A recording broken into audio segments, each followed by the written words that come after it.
Le Conseil d'État, comme son nom l'indique, conseille l'État, ou pour être plus précis, conseille le gouvernement. Il peut être consulté par les autorités publiques sur divers sujets qui relèvent de la loi et des règlements.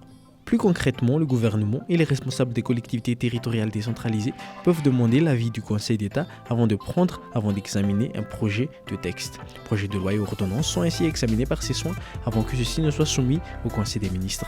Il est ainsi chargé d'émettre un avis sur la régularité juridique des textes, sur leur forme et sur leur opportunité administrative.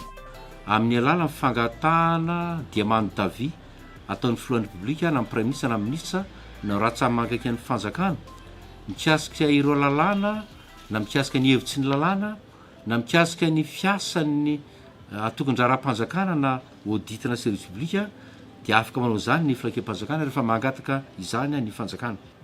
Ao ny atao hoe didim-panjakana na décret, ao ny atao hoe didim-pitondrana na arrêté, ao ny fanapahana isasokajiny antsoina hoe décision, note, circulaire. Mais au-delà de cette fonction consultative, le Conseil d'État est aussi la plus haute juridiction administrative du pays.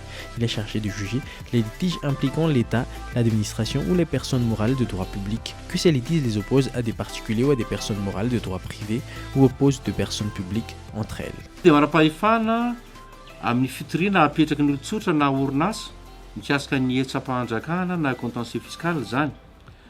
Manana fahefana koa ny filakam-panjakana handray ny fitoriana na marimarina koa fangatahana onitra vokatry ny dona na fahavoazana nataon'ny fanjakana. Manana fahefana koa ny filakam-panjakana hitsara ny fitoriana mikasika ny tsenam-panjakana na marché public ary tsara ihany koa zany ny fampiakarana appel ro raha rantso tsara ny fitsarana am'sanatona fanjakana amin'ny faritany enina. Ary malaza moa ankehitrina dia raha-pifidianana dia manana fahefana koa ny filakam-panjakana handray ny fandravana fangatana fandravana na cassation électorale mikasika ny fifidiana be ny tanàna sy ny filan-kevitra communale. Sur le plan de procédure, les échanges et les plaintes au niveau du Conseil d'État se font uniquement par écrit. Les plaintes déposées doivent être écrites accompagnées de la note ou de la décision que l'on souhaite casser.